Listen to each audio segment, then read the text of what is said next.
प्रिय बालक जी, स्वागत है आप सभी के गुरुकुल अवसरम के इस यूट्यूब चैनल पर। बच्चे ये हम लोग बात करेंगे मैथमेटिक्स का तीसरा अध्याय। आप बोलोगे सर दिसंबर में है, हम लोग जनवरी में जाने वाले हैं, परीक्षा एक महीने में है और आप अभी तक पढ़ा रहे हैं हमको तीसरा चैप्टर। तो बच्चे जी यूट्यूब पर हम पहली बार आए थे और आपको अपने तरफ से मैंने बहुत कोशिश किया है और कोशिश कर भी रहा हूँ। ये फ़र्क नहीं पड़ता है, आपको इतना ज़रूर पढ़ा दिया गया है कि आपको मैं बोला हूँ कि 90+5 तो बिल्कुल आपका आने जा रहा है, क्योंकि आपको जो मेन चैप्टर हमने डील किया था ये चैप्टर हो चुका है, बहुपद हो चुका है। इसके पहला वीडियो में आपको कर रही थी निर्देशांक ज्यामिति हमने खत्म किया है। हम ये पढ़ेंगे चैप्टर बच्चे 2-4 वाले रैखिक समीकरण युग्म, बहुत आसान चैप्टर आपको फील आएगा। इसमें से क्वेश्चन बहुत अच्छे पूछते हैं। आज की वीडियो में 5 मिनट आपका फिक्स होने जा रहा है आपके ग्राफ को लेकर। ग्राफ आपको सिखाएंगे, हम ग्राफ प्लॉट करना, ग्राफ के वैल्यू से निकालना, ये हो गया। और इसमें से ऑब्जेक्टिव भी आज आपका डील हो जाएगा। बहुत सारा MCQ कर पाएंगे इस लेक्चर को देखने के बाद। समय कम लूँगा, लेक्चर शुरू करूँगा। हाँ, लेकिन आपको ये बता दूँ कि देखिए बाकी लोग की तरफ जा रहे, देखो सुनो। अच्छा बच्चे जी, मैं आपसे बोलता हूँ कि आपको क्वेश्चन बैंक में करा रहा हूँ, तो मैं क्या कर बाकी यूट्यूबर आपसे क्या करा रहे हैं। अब जो आपको मैंने पढ़ाया है अब मैं उसको ऑब्जेक्टिव में साथ में करा दूँ। अब बाकी लोग मान लीजिए ऐसे आएंगे, इस चैप्टर का जितना ऑब्जेक्टिव हो गया, ठीक, इस सब चैप्टर के ऑब्जेक्टिव मिला के बोलेंगे एक ही वीडियो में ऑब्जेक्टिव। मैं कहता हूँ बच्चा जी, इसी चीज़ को आप घर पे बैठ के कितने देर में, 1 घंटा में पूरा रिवीजन कर सकते हो, नहीं कर सकते हो कि नहीं कर सकते हो। और आप खुद से करोगे बच्चा जी तो आपके 6 मार्क्स आएंगे। आप सेल्फ स्टडी करें, ये टाइम है खुद से पढ़ने का। जो पार्ट बच गया उसको मैं तो करा रहा हूँ। हम बच्चे लास्ट में देखेंगे, हम लोग फरवरी महीना में जो 10 दिन 12 दिन बचेगा अपना परीक्षा के समय, उसमें हम लोग कुछ मॉडल से प्रैक्टिस कर लेंगे। लेकिन मैं बोलता हूँ आप खुद से क्वेश्चन बैंक कीजिए। मैं तो क्वेश्चन बैंक करने के लिए कितने दिन से बोल रहा हूँ कि आप क्वेश्चन बैंक लगाइए, खुद से क्वेश्चन बैंक कीजिए। मेरे ऑफलाइन के बच्चे भी ऐसा ही कर रहे हैं। कोई भेदभाव यूट्यूब से नहीं हुआ है कि आपको यूट्यूब पर कंटेंट कम पढ़ाया जा रहा है, वहाँ ज़्यादा पढ़ाया, ऐसा कुछ नहीं है। वो लोग भी सेम यही चीज़ पढ़ रहे हैं। हाँ, थोड़ा उनका ऑनलाइन क्लास भी चल रहा है, SST वो पढ़ रहे हैं खुद से, और SST के क्लास भी चल रहे हैं और क्लास में ऑफलाइन में। और ये मैथमेटिक्स में मतलब वो लोग का फिनिश हो चुका है। आपके भी बस जो उनको पढ़ लें वो मैं आपको जेल कराता हूँ। चलो ठीक है, मैं बोलता हूँ ऑब्जेक्टिव बाकी लोग से, लेकिन आपकी मर्जी है। बच्चे जाएँ भटकें, देखो उनको तो भाई पैसा कमाना है तो हर दिन वही काम करेंगे। मैं एक बताता हूँ चैनल का नाम, जिसको हम बोलते हैं फिजिक्स वाला। अच्छा, मैं बोलता हूँ आप किसके लिए पढ़ते हो? 2 चीज़ के लिए पढ़ना है आपको। एक तो पढ़ रहे हैं, कुछ लोग पढ़ते हैं बच्चे सिर्फ नंबर के लिए, सिर्फ कैसे कैसे बोर्ड में नंबर आ जाने चाहिए, तो इसके बहुत तरीका है। लेकिन सिर्फ न अंक के लिए तो अंक तो आ ही जाएंगे, बहुत सारे तकनीक है अंक लाने का। एक बच्चा ऐसा होता है वो सिर्फ वो दोनों काम पर करता है, उसके पास अंक भी आएंगे और उसके पास ज्ञान भी रहेगा, नॉलेज भी रहेगा। ये तो मंगाना, देखो 10वीं कक्षा में ये करना बहुत आसान है। करना क्या है, देखो मैं इसमें क्या करूँगा, आपको मैं पूरे क्वेश्चन बैंक करा दूंगा डेली। बार बार इसी को रिवीजन करवाते रहूँगा, क्वेश्चन बैंक ही कराते रहूँगा ना, तो आपके नंबर आ जाएंगे। लेकिन सर आप क्लास 11th में जाकर इतने हमको बोलोगे, मैं देख रहा हूँ मेरे वीडियोज़ पर साइंस के मेरे लेक्चर में अच्छे व्यूज़ हैं, ठीक ठाक हैं, ठीक। आपको साइंस बहुत डिटेल में पढ़ाया गया है, जितना डिटेल मैं पढ़ा दिया हूँ साइंस, उतना जाके आप किसी भी अपने जितने हिंदी माध्यम पर पढ़ा रहे हैं आप लोग, जाकर वहाँ से देख लीजिए, उनसे आप 10 गुना ज़्यादा कंटेंट पढ़े हैं। तो थोड़ा समय तो लग गया है, लेकिन मुझे खुशी इस बात की हो रही है कि मैं क्लास में जब बच्चे 11th में जाएंगे तो उनको बहुत आराम मिलेगा। और रहा बात मैथ का, तो चलिए मैं मैथ भी आपको करा के दिखा देता हूँ। शुरू करते हैं 2-4 वाले रैखिक समीकरण नियमों के बारे में। तो इसमें हम थोड़ा जल्दी बातें करेंगे। और मैं एक छोटा सा प्रश्न आपसे पूछ लूँ बच्चा जी, क्या मैंने आपको जो कोऑर्डिनेट ज्योमेट्री पढ़ाया है, कोई क्वेश्चन में डाउट है क्या? किसी क्वेश्चन को लेकर डाउट है तो जरूर कीजिए, आप उसको कमेंट, उस पर जरूर बात करेंगे हम लोग। मुझे एक बच्चा में क्वेश्चन पे ध्यान आया कि मैं ये क्वेश्चन ऑफलाइन में कल बात किया था। ये ऐसा क्वेश्चन है बच्चा जी, आप करा के देख लेना। बहुत सारे बच्चे इसमें फंस जाते हैं क्वेश्चन को लेकर, क्योंकि ये नया कंसेप्ट सवाल है। आपने जो भी पढ़ा बुक के अंदर उसके आधार पर क्वेश्चन है नहीं, आपने कभी झुकाव पे सवाल किया नहीं, थोड़ा ये नॉलेज बहुत गहराई में जब सवाल पूछा गया, तो इसको भी हम आपको सिखा देते हैं कैसे इसके क्वेश्चन को डील करना। क्वेश्चन नंबर मैं 37 की बात कर रहा हूँ। फिर हम लोग अभी शुरू करना दिखा समीकरण, ऐसे अपना रेखीय समीकरण शुरू करेंगे।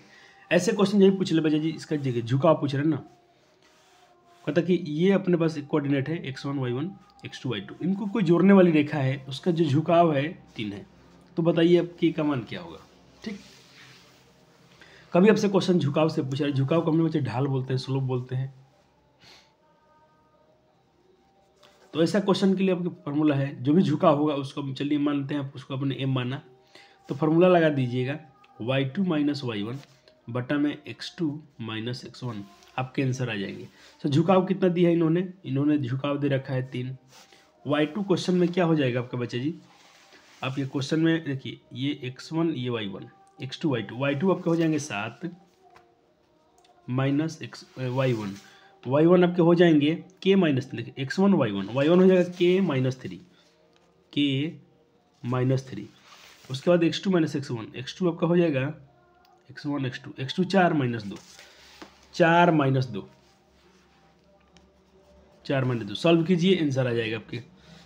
अब इनको देखो, 3 का 3, 4 में से 2 गया 2, यहाँ पर x2 ये माइनस आता है क्या, माइनस आता है, चलो -7, इसको खोलें आप, इसमें गुना करेंगे तो माइनस का माइनस में -3 से गुना करोगे तो प्लस का 3, ब्रैकेट खोलने के लिए बच्चे मल्टीप्लिकेशन होता है, ये गुना हो जाएगा इधर तो 6 हो जाएगा, अच्छी बात है। 3 में से 7 घटाएंगे आप तो माइनस में आपके 4 आएंगे, 3 में 7 घटाएंगे तो भी माइनस में 4 आएगा, और माइनस में इनको इधर लाइए क्योंकि आपको इसका फाइंड करना है, तो इधर आके ये हो जाएंगे प्लस का 4 और इधर बचेगा माइनस का ये हो जाएंगे प्लस का 10, इधर हो जाएगा माइनस का आपको पॉजिटिव चाहिए क्योंकि माइनस के तो होता नहीं कुछ, ये जो भी वैल्यू होती है ऋणात्मक नहीं हो सकती, इसको आप हटाना चाहते हैं दोनों तरफ माइनस से गुना करना पड़ेगा, तो इधर ही माइनस से गुना करेंगे तो -10, माइनस में में माइनस से गुना करेंगे तो प्लस का आपका हो जाएगा -10। बहुत अच्छा क्वेश्चन था बच्चे जी, 2018 में इसको पूछा गया था, तो इसका ऑप्शन ए क्या हो जाएगा आपके राइट हो जाएंगे। हो गया, चलो देखो सर जी कितने डाउट्स आपके रखते हैं, बिल्कुल जो इनको हमें आता है बच्चे जी आपको जरूर सिखाएंगे आपको, लेकिन एक बार पूछ के देखना, मुझे खुशी होती है बच्चे जब हमसे प्रश्न पूछते हैं तो अच्छा लगता है हमें।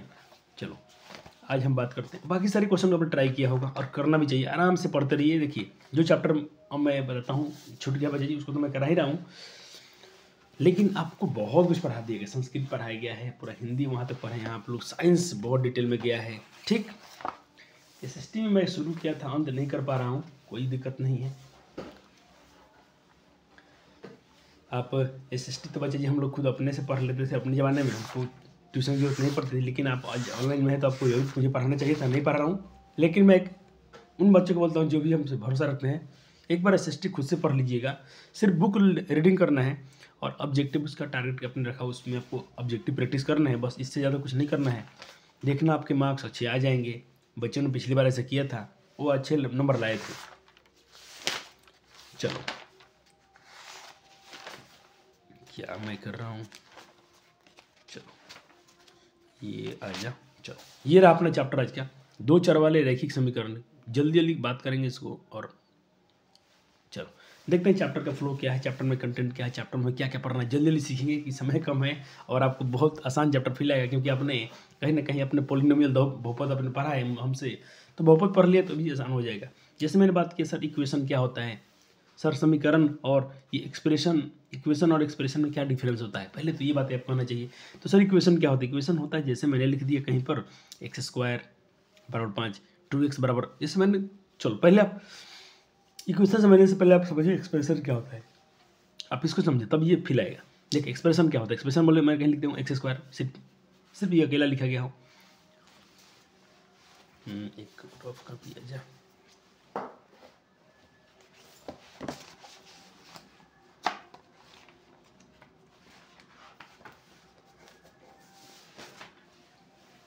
चलो इस चैप्टर का फील लेने के लिए हम बात करते हैं।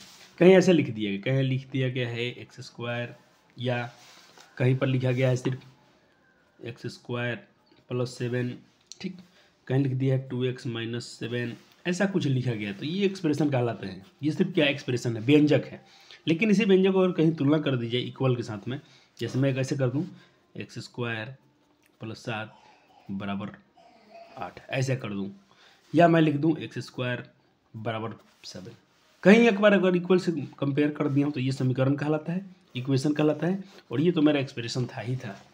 बातें क्लियर हो गई होंगी बच्चे लोग को, बहुत आसानी से आगे बढ़ी सर जी, एक बार जल्दी आप नोट करेंगे इसको। चलिए अब बात करते हैं अपने चैप्टर का नाम क्या है, 2 चर वाले रैखिक समीकरण। तो उसके पहले हम बात करेंगे क्लास 9 की बात है, एक चर वाले रैखिक समीकरण। सर एक चर क्या होता है जिसमें 1 वेरिएबल हो, जैसे कि x = 5, y = 7, और इसमें मैंने बोला एक चर में रैखिक समीकरण। सर रैखिक का मतलब क्या होता है, लीनियर का मतलब क्या होता है? सर जी लीनियर का मतलब है जिसकी घात 1 हो, जिसकी घात 1 हो रैखिक, जिसकी घात 2 हो द्विघात। तो यहाँ पर एक घात की बात कर रहे हैं, रैखिक कह रहा तो ये मेरा देखिए वेरिएबल की पावर 1 है, वेरिएबल की पावर 1 है, हो गया। यानी चर की घात 1 हो, ये मेरे रैखिक कहलाती हैं। अगर मैं कहता हूँ कि लीनियर इक्वेशन इन 2 वेरिएबल, रैखिक समीकरण तो है लेकिन 2 वेरिएबल होने चाहिए सर जी। तो चलो मैं लिख दिया x + y = 2, ठीक है सर। मैं लिख दिया 3x + y = 4, दो चर है इसमें, 2 चर हैं, कुछ भी हो सकता है y z x y। लेकिन क्या सर ये भी क्या 2 चर वाला रैखिक समीकरण है क्या? इसमें भी 2 वेरिएबल है सर। 2 वेरिएबल तो है लेकिन देखें यहाँ पर पावर में 1 छिपा है, पावर में 1, तो यहाँ पावर में तो 2 हो जाएगा गुना पर, मल्टीप्लिकेशन में पावर ऐड हो जाता है, तो ये तो मेरा भाई एक रैखिक नहीं कहलाएगा क्योंकि इसकी घात 2 हो जाएंगे, तो ये तो नहीं हो सकता है। ये मेरा एक चर 2 चर वाला रैखिक समीकरण का है। इसका स्टैंडर्ड फॉर्म क्या होता है? x + by + c = 0, जहाँ पर सर ये a b c क्या है सर? एक रियल नंबर है। a b c belongs to, इसको पढ़ते हैं बिलोंग्स टू, क्लास 11 जाके इसको यूज करोगे आप, बिलोंग्स टू रियल नंबर, ठीक। और सर एक और कंडीशन क्या? a b का मान कभी 0 नहीं होना चाहिए, नहीं तो फिर आपका ये 2 चर नहीं हो पाएंगे। चलो क्लियर सर, बहुत तेज़ी में चलते हैं सर, जरूरी है बच्चा जी, आपके लिए बहुत ज़रूरी है। चलो सॉल्व। अब अपने समीकरण का हल क्या होता है?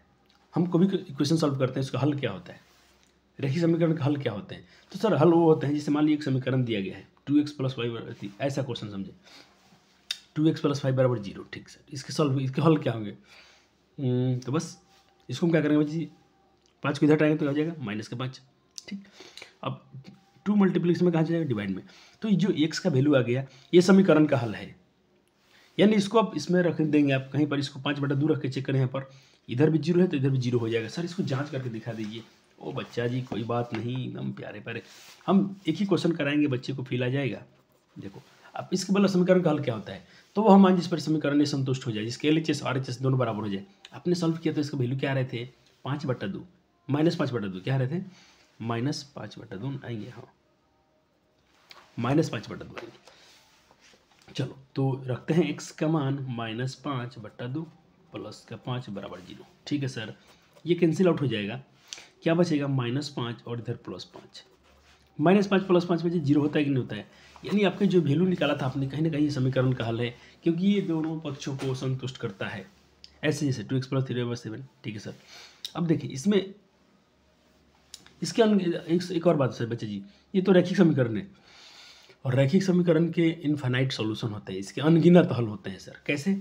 देखो जैसे मैंने कहा कि अच्छा इसमें कितने हल आप निकाल सकते हैं? जैसे आपने इसमें देखिए सिर्फ आप x का मान रखोगे ना तो y के मान ऑटोमेटिक निकले। जैसे मैं कहता हूँ x का मान आपने 0 रखा, ठीक, यहाँ 0 रखें तो ये पूरा 0 हो जाएगा, 7, और बट्टा में क्या चल जाएगा? 3, तो 7/3 y का मान आएगा। फिर अगर x का मान आप 1 रखेंगे आप तो 2 एकम 2 इधर घट जाएगा, तो 7 में से 2 के 5, 5/3, बहुत सारे मान आएंगे।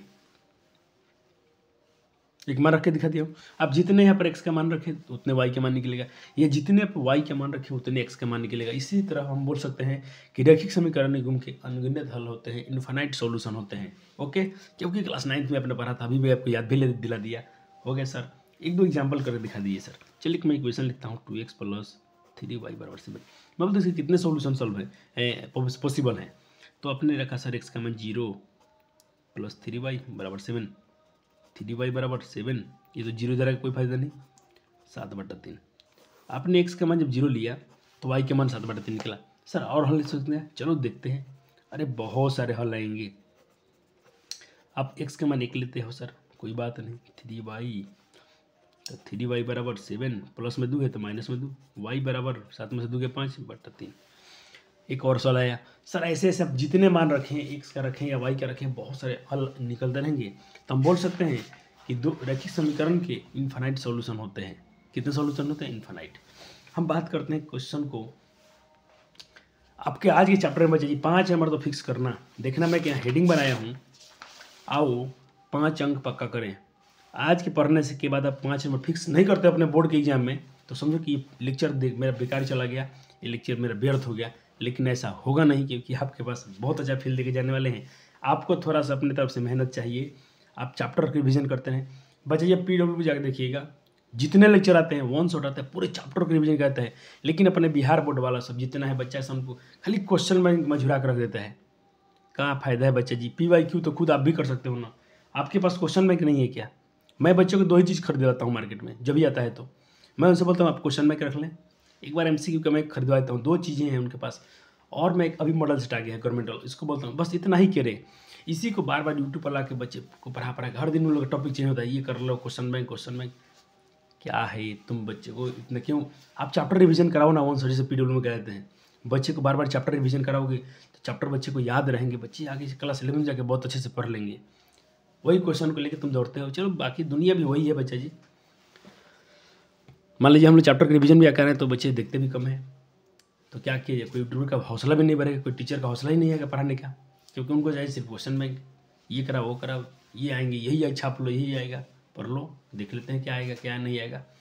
हम देख ले बच्चे, आपसे बोल दिया हूँ जो क्वेश्चन बैंक करा रहे हैं लोग, क्वेश्चन बैंक आपको भी खुद से करना है, हम भी करा रहे हैं, हम चैप्टर में करा देते हैं, तो हमको अलग से करने की जरूरत नहीं पड़ती है। ये कोई समीकरण आपको दिया गया है, क्वेश्चन आपके पास कि दो चर के समीकरण क्या होता है, ठीक सर, जैसे A1x B1y C1 0 एक चर युग्म मतलब दो, A2x B2y प्लस C2 बराबर 0, दो हो गया, A1 B1 C1 A2 B2 C2, ये दो अपने पर आता है, ये दो चर वाले युग्म हो गए, दो पेड़ लग गए। सर इनका हल कैसे होता है? इनके हल के लिए बच्चे हम बहुत सारे तरीके, 4 तरीके पढ़ेंगे इस चैप्टर में। तो पहला आज का तरीका अपना होगा ग्राफीय विधि से हल, ठीक है सर। चलो तो इसका हम ग्राफ निकालते हैं। तो मैं ग्राफ खींचने के लिए आपको ले चलूँगा ग्राफ को भी पर, क्योंकि ग्राफ पे प्लॉट करेंगे तो इसके वैल्यू सही आएंगे। आपको मैं 2 तरीका सिखाऊंगा, दोनों से देखिएगा, जो आपको चमके वही समझिएगा आपको। चलो ये मान लीजिए आपका इक्वेशन था, यही था ना प्यारे जी? हाँ सर। चलो इसको हल करते हैं। तो मैंने बोला आप लिखिए समीकरण 1 से, क्या लिख सकते हैं? पहले आप कहेंगे समीकरण 1 का हल, समीकरण 1 से, समीकरण 1 था आपको कहिए, ठीक है। आप इसमें क्या किए समीकरण के बच्चे जी? एक तरीका, अभी ये तरीका सिखा रहा हूँ, एक तरीका और 2-3 तरीके सिखाऊंगा, आपको तीनों में जो जमेगा उसी से बनाइएगा। मैं नहीं चाहता हूँ बच्चे को इसी तरीके से उनको बोझ बांध के मैं पढ़ाऊँ कि तुम यही करो यही करो। देखो मैं भी बहुत सारे टीचर से पढ़ता हूँ, उनके लेक्चर भी देखता हूँ, सीखता हूँ, आज भी मैं विद्यार्थी जैसा हूँ। आप भी यही भावना अपने मन में रखिएगा। तो मैं 2-3 कंटेंट आपको सिखा दूँगा, टॉपिक इस मेथड सिखा दूँगा, जो आपको जच जाए दिल में, जो आपके मन में सेट हो जाए उसी से बनाइएगा। नंबर तो आपको तीनों में 5-5 ही मिलेंगे। देखो क्या होता है जी, अगर x का मान 0 रखते हैं यहाँ पर, तो y के मान क्या हो जाएगा 4। एक बार y का मान रख दीजिए, एक बार x का मान रखा तो एक बार y का मान रखते हैं, y का मान रख देंगे 0 तो x का मान क्या होगा 4। अपने x का मान 0 रखा तो y का मान 4, ठीक है सर। मैं यहाँ x का मान 2 रख दिया हूँ, x का मान 2 रख दिया हूँ, तो y का मान 2 आएगा, क्योंकि यहाँ 2 रखेंगे तो इधर घटेगा, ठीक। एक मान अपने से एज्यूम करना है, अपने पर के देखिए समीकरण के अनगिनत हल होते हैं, तो आप क्या कीजिएगा, एक मान अपने से रखना है तो एक मान खुद से निकल जाएगा। 2 निकाल दिए सर, एक और निकाल लेता हूँ 3, x का मान 1 रख दिया हूँ, यहाँ 1 रखोगे तो 1 इधर घटेगा, तो y के मान क्या बचेगा 4 में से 1 गया 3, ठीक है सर।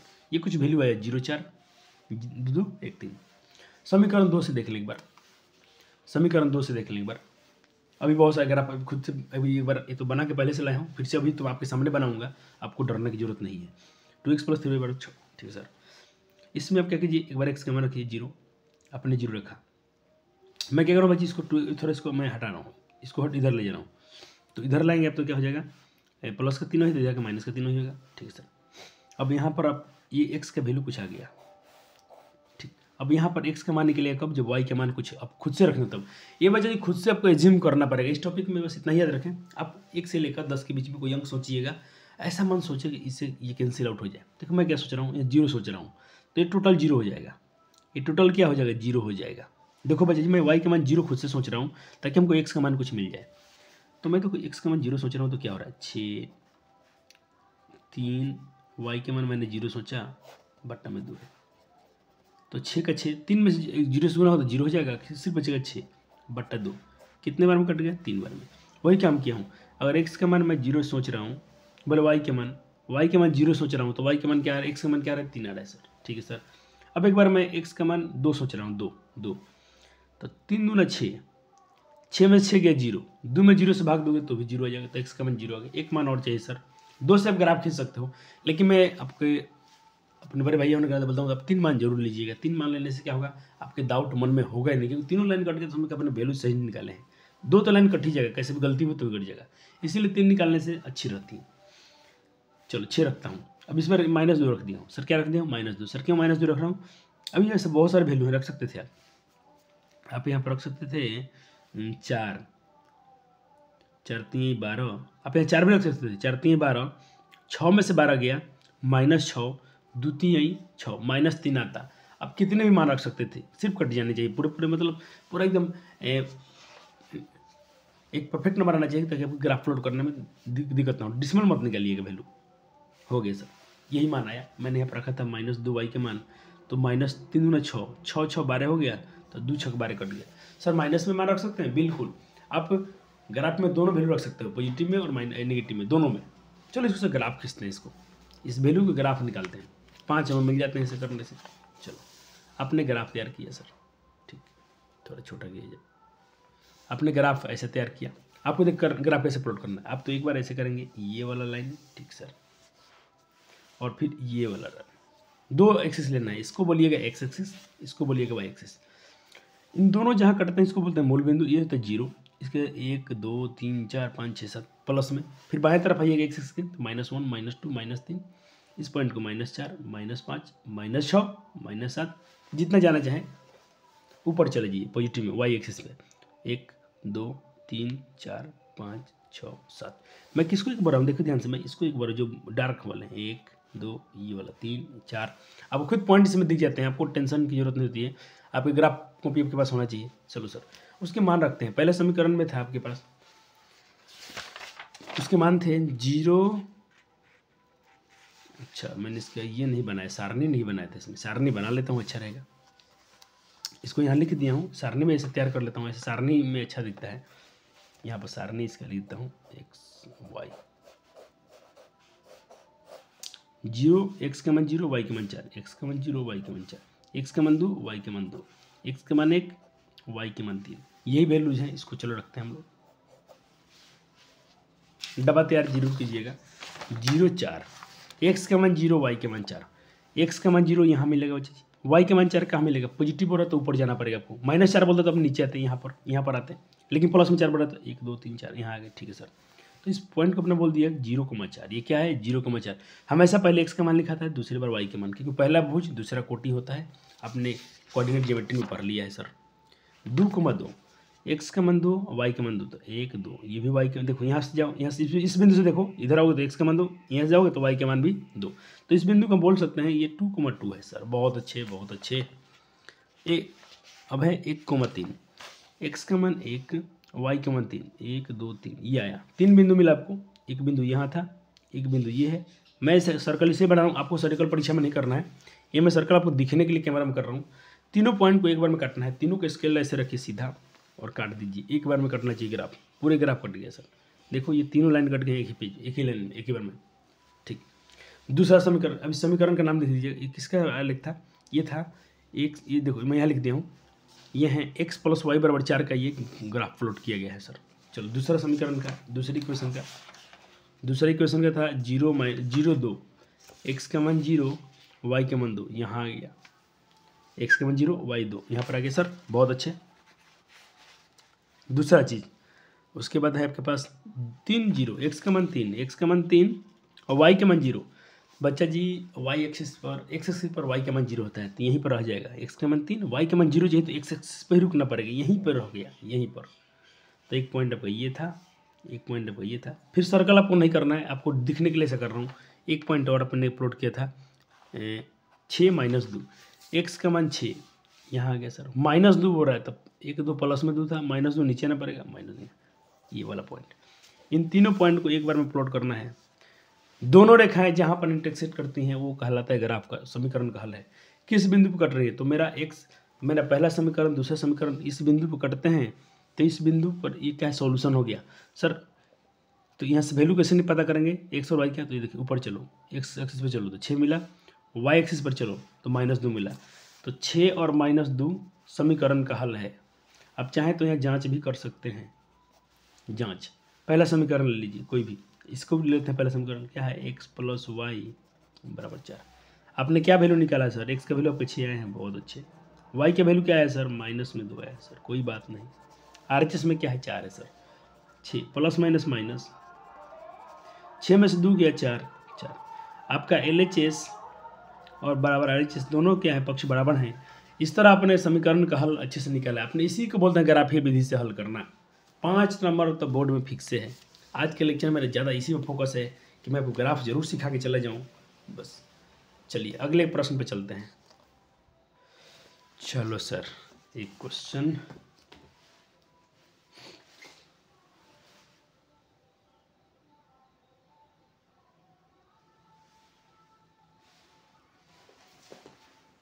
चलो एक क्वेश्चन में आपसे ये दे दिया जाए, लिख दे कि रैखिक समीकरण को ग्राफीय विधि से हल करें। ये क्वेश्चन आपके पास हो बच्चे, मैं यहाँ पर देखो, मैं इस पर y को बाहर किया हूँ, तो सब पहले आप लिखेंगे समीकरण एक से। क्या लिखेंगे? समीकरण एक से। ठीक है सर, लिख दिया आपने। अब समीकरण एक में आप चाहें तो पहले x का मान बाहर कर सकते हैं, तो y का मान इधर आ जाएगा। ये मैं तो बोलता हूँ भाई x का मान बाहर करना भी अच्छा रहता है, लेकिन आपके एनसीईआरटी देखोगे आप, तो आपके एनसीईआरटी ने क्या किया, बार बार इसको y के मान इन्होंने बाहर किया है।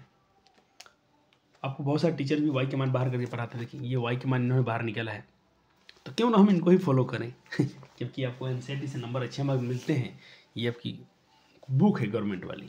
चलो इसको फॉलो करते हैं, जबकि आप एक्स भी लेके बना सकते हैं, कोई टेंशन आता नहीं है। चलो हमने वाई बाहर किया, तो 4 पहले से था, प्लस में एक्स है तो इधर के माइनस में एक्स हो गया।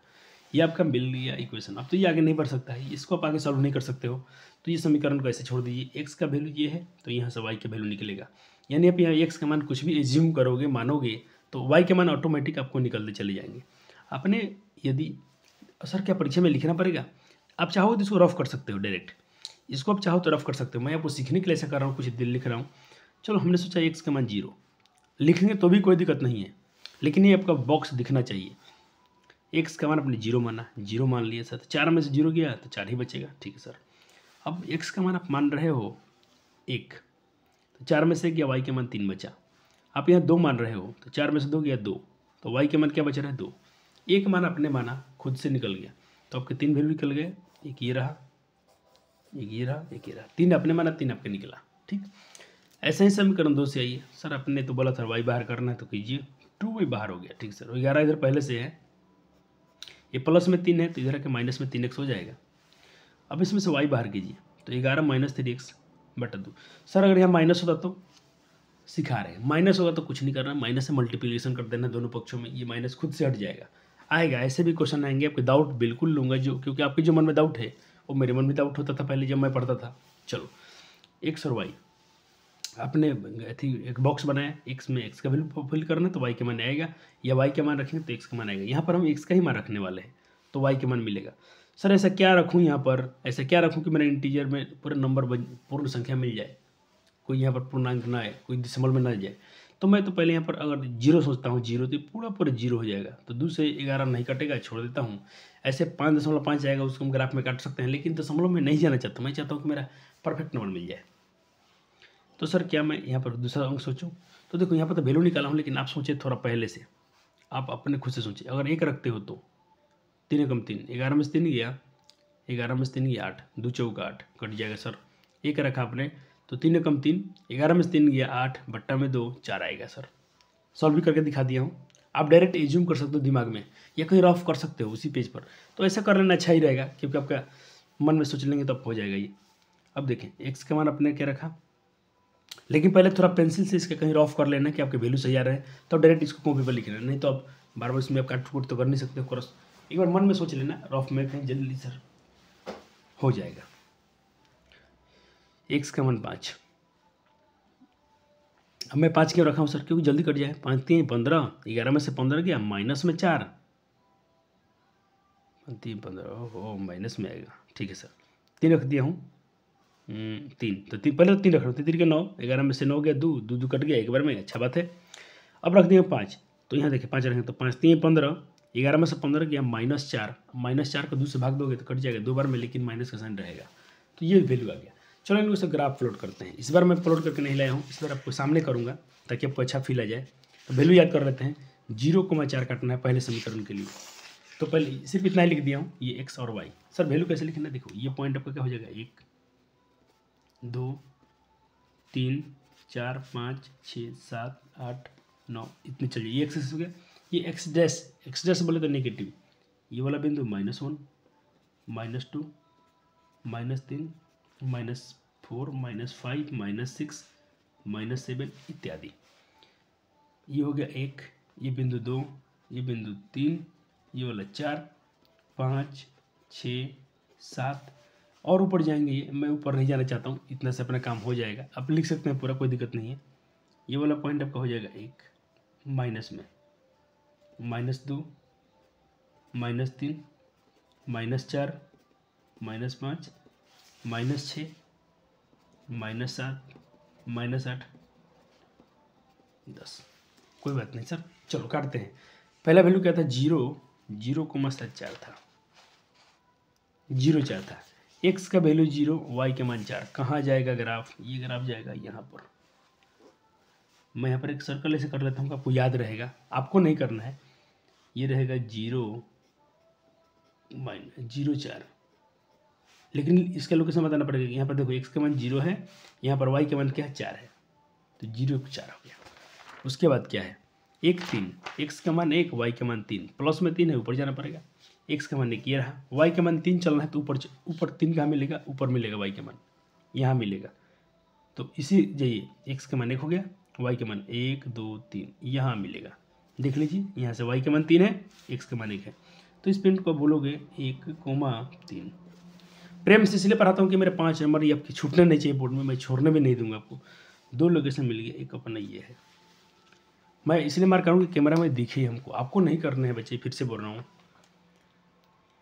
2,2, x का मान 2, y का मान 2, 1, 2 यहाँ आ गया, ये रहा लोकेशन 2,2। चलो सर, इसका प्लॉट कर लेते हैं ग्राफ।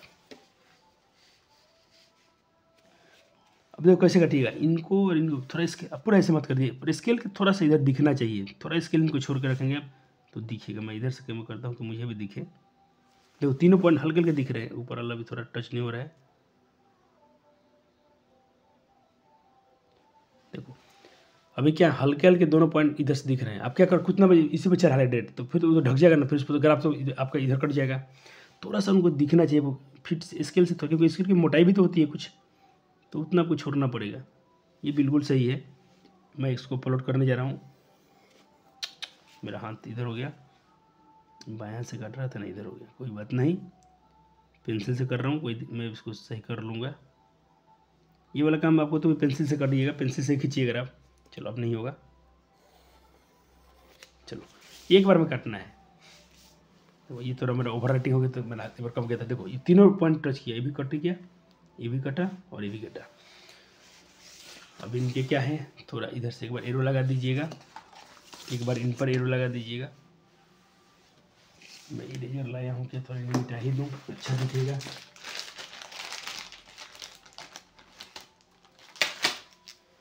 इरेजर तो छूट गए हैं।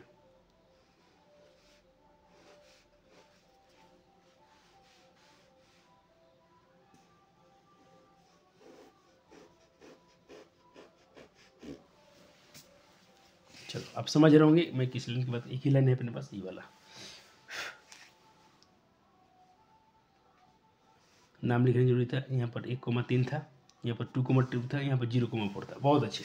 चलो सर एक और वैल्यू काटिए, एक और काटिए। एक और क्या था समीकरण का वैल्यू?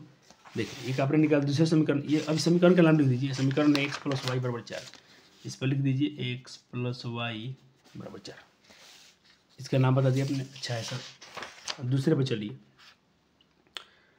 1, 4, 1, 4, x का मान 1, y के मान 4, यहाँ आएगा 1, 2, 3, 4, ये बिंदु मिल जाएगा। ठीक, इसका नाम लेता हूँ 1, 4। दूसरा पेन से कर सकते हो, बिल्कुल कर सकते हो, कोई दिक्कत नहीं सर, कर लेना। x का मान 3, y के मान 1, हम लोग पेंसिल से बनाए थे। x का मान 3, y के मान 1, x का मान 3, y के मान 1, कुछ यहाँ मिलेगा।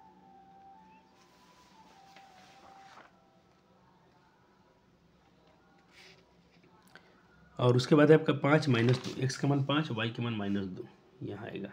x का मान 5 तो यहाँ मिल जाएगा बच्चे जी, और y के मान -2 हो रहा है, तो ऊपर नहीं जा सकते हो, -2 नीचे होता है, ये वाला लिख दें 5, -2। अब काटना है इस ग्राफ को। ये मेरा कुछ इधर उधर हुआ था क्या, पहले वाला ग्राफ मेरा गलत हुआ है क्या? थोड़ा सा लाइन मेरा इधर उधर हो गया था, एक बार मिला लेता हूँ।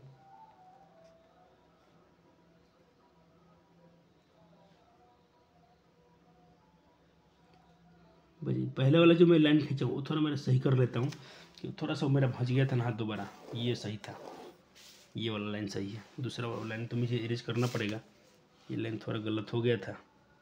हाथ को स्केल घूम गया क्योंकि मैं कैमरा में कर रहा हूँ ना, तो एक हाथ से आपको दिखाना भी था, ये सही था। चलो अब इनका काटते हैं। इनका लाइन क्या है, एक वाला ये पॉइंट है, एक वाला किधर गया, ये लिखा है, एक वाला ये पॉइंट है, 2 है, एक और क्या है इनके 3 और 1, एक के मन 3 और 1, ये वाला पॉइंट है 3 और 1। चलो काटते हैं। एक ये है, एक पॉइंट ये है और एक पॉइंट ये है।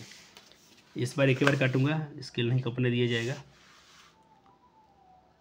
मैं इसको सही से रख लेता हूँ पहले, हल्के हल्के दिखने चाहिए। देखो दिख रहा है थोड़ा सा। अब और सिर्फ किसको मिलाइएगा आप, इस वाला पॉइंट को मिलाइएगा, इस वाला पॉइंट सही कीजिए, बीच वाला तो ऑटोमेटिक सही हो जाएगा अगर आपको मान सही होगा तो। चलो हो गया, कर दिया। देखो अब बताओ जल्दी से, ये दोनों लाइन कहाँ कटे हैं, ये दोनों, पहले इसका लिख दीजिए किसका समीकरण था ये है 3x + 2y = 11, 3x + 2y = 11। ये दोनों लाइन कहाँ कटे, दोनों लाइन कटे हैं इस पर, इस पॉइंट पर, जहाँ पर क्या है, यहाँ से x का मान 3 है, यहाँ लिखता हूँ x का मान 3 है, और यहाँ से y का मान क्या है, y का मान 1 है। तो यही क्या है बच्चे जी, आपके समीकरण का हल है।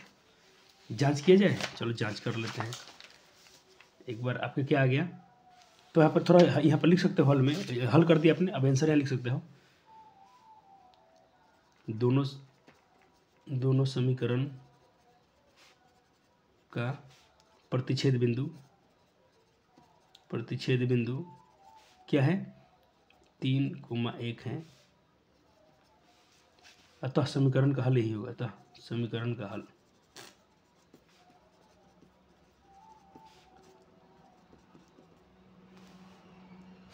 x = 3 y = 1 है।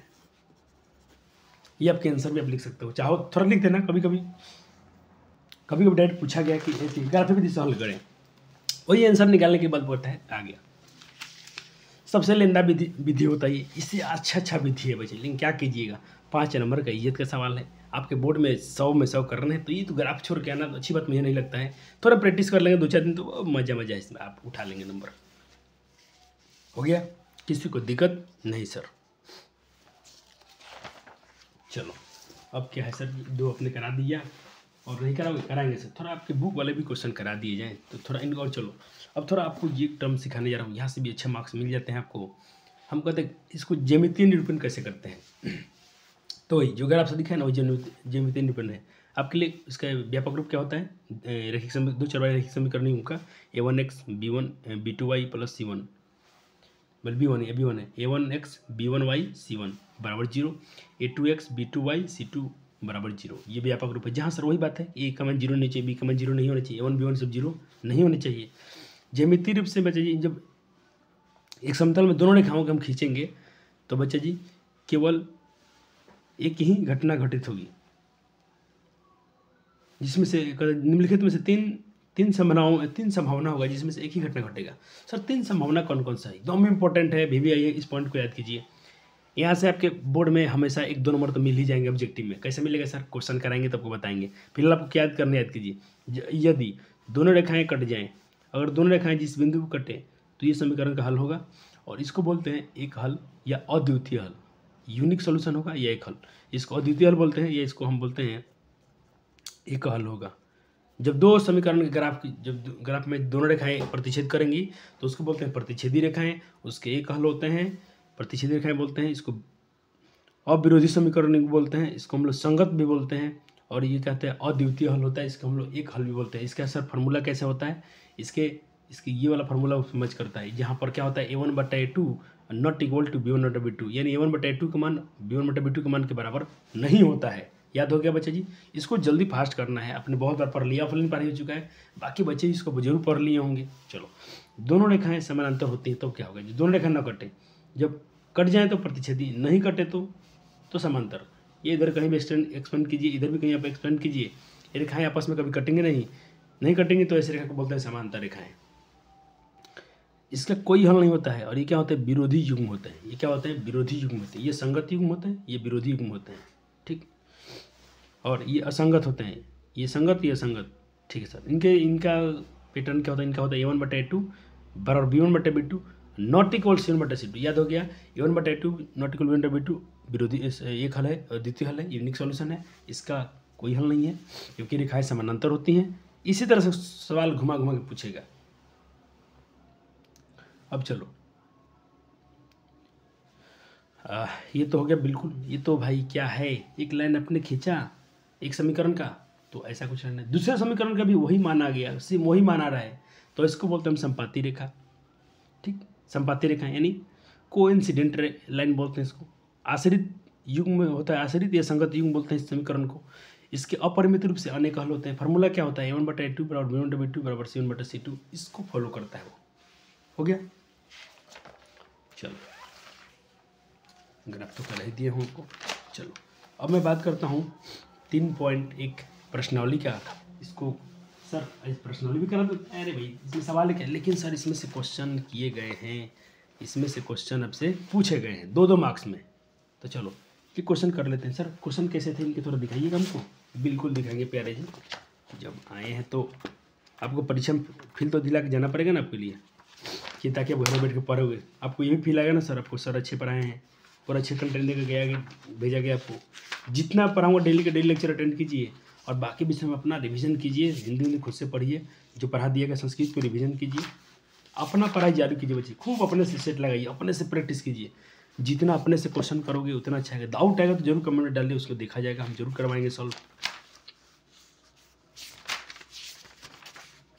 और लास्ट में तो मैथ में क्या करना, खाली एक बार मुझे यूट्यूब पढ़ा लेने दो। ऑफलाइन तो पढ़ा दिया हूँ, पढ़ लिए हैं बच्चे, ऑनलाइन नहीं पढ़े हैं। एक बार पढ़ा लेने दो, फिर मैं दिखाऊंगा आपको कम समय में कैसे टेक्निक अप्रोच करना है। लेकिन एक बार वही मेरा बात मान के रिवीजन अपना जारी रखें। चलो थोड़ा सा इसकी दिखा दीजिए, अब कैसे क्वेश्चन बात करते हैं। देखो जैसे 2018 में सवाल पूछा गया था, कुर्सी वाला सवाल इसी में ही गया नहीं, एक नया सवाल पूछा है, कोई बात नहीं। जो क्वेश्चन आपको कराने जा रहा हूँ उसके आधार पर इस क्वेश्चन को मैं आपको होमवर्क दूंगा आज। ये आपका होमवर्क रहेगा, अभी नहीं, अभी क्वेश्चन करा लेता हूँ उसके बाद दूंगा होमवर्क। कहते 4 कुर्सी 3 टेबल का दाम इतना है, जबकि 5 कुर्सी 2 टेबल की कीमत इतना है। एक कुर्सी और एक टेबल की कीमत बताएं। यहाँ पर कीमत नहीं, ये पूरा सॉल्व करना पड़ेगा, तो इसको छोड़ देता हूँ, ये आपसे नहीं होगा। मैं आपसे कौन देके जाऊँगा, एक सवाल ऐसे पूछे गए थे जो बच्चे इसको कर लेंगे। सिर्फ बोला गया था कि इसको आप समीकरण में बदल दें।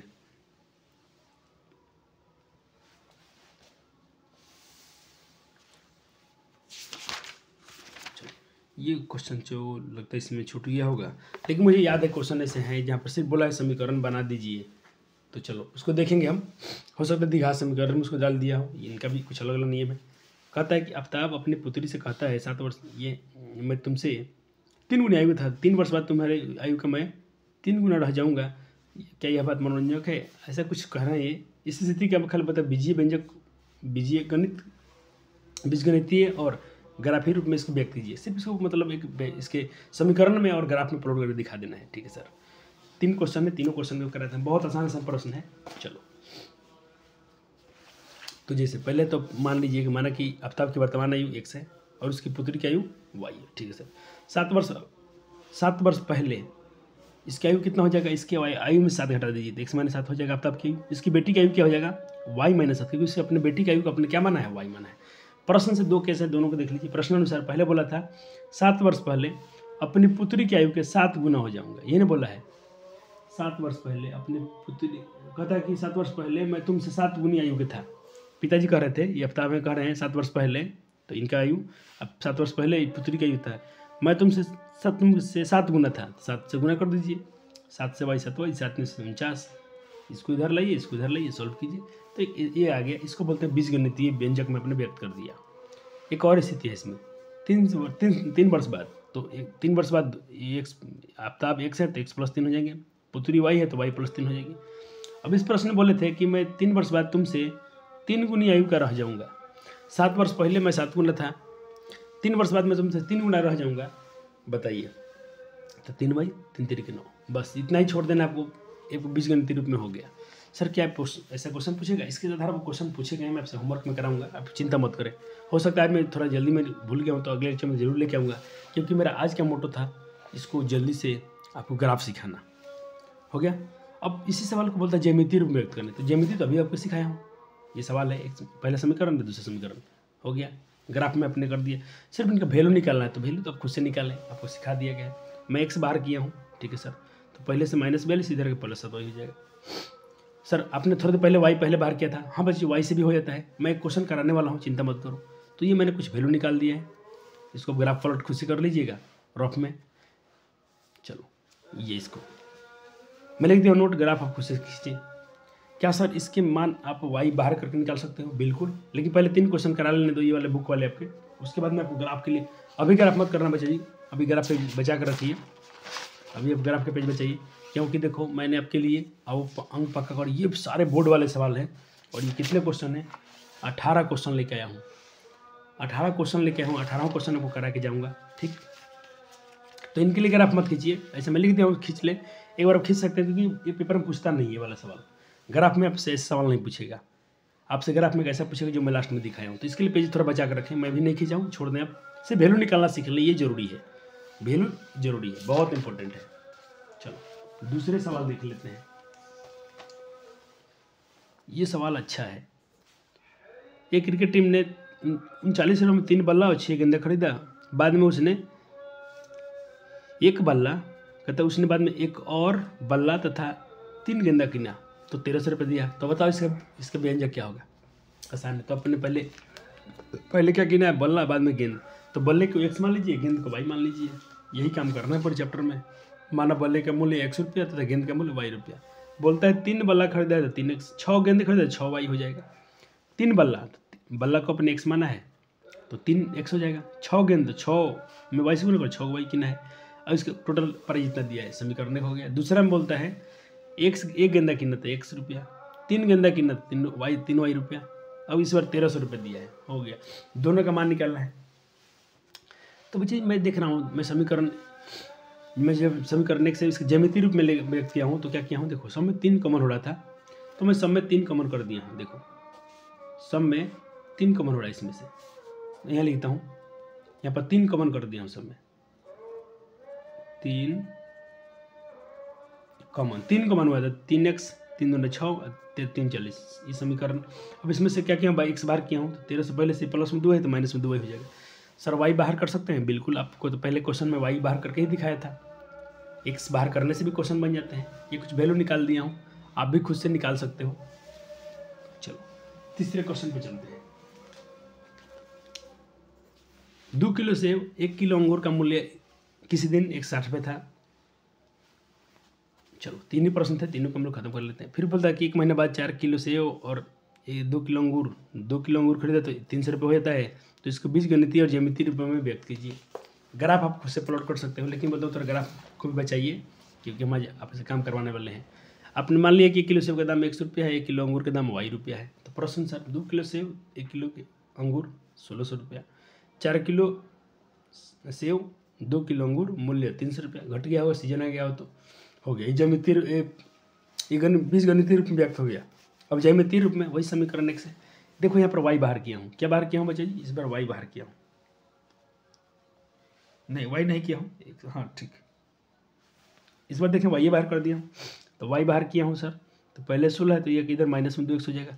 कोई फर्क नहीं पड़ता, दोनों में इसलिए कर रहा हूँ कि बच्चे को अंतर्द्वंद न रहे मन में कि सर हम x क्या ले सकते हैं, वाई दोनों ले लीजिएगा, आपके आंसर आ जाते हैं। यह मान सर बड़े बड़े इसलिए ले हूँ कि इसके मान कटने चाहिए। देखो तो 400 लिए हूँ x के मान, तो 4 दूना 800, 16 में से 8 है तो 800 बच्चा y के मान, तो y के मान 800। 500 लिए हूँ x के मान, तो 5 दूना 1000, 16 में से 1000 जाएगा तो 600 बचेगा। एक बार 600 रखो, 6 दूना 1200, 1600 में से 1200 जाएगा तो 400 बचेगा।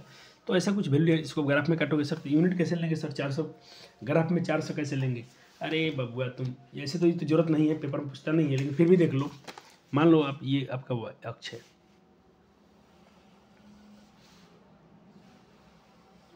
तो आप देखो 1 यूनिट, ये 1 यूनिट हुआ, इसको आप कह देना 100, तो ये जाएगा 200, 300, 400, 500, 600, आप ले सकते हो, यूनिट कितना भी ले सकते हो, कोई दिक्कत नहीं है।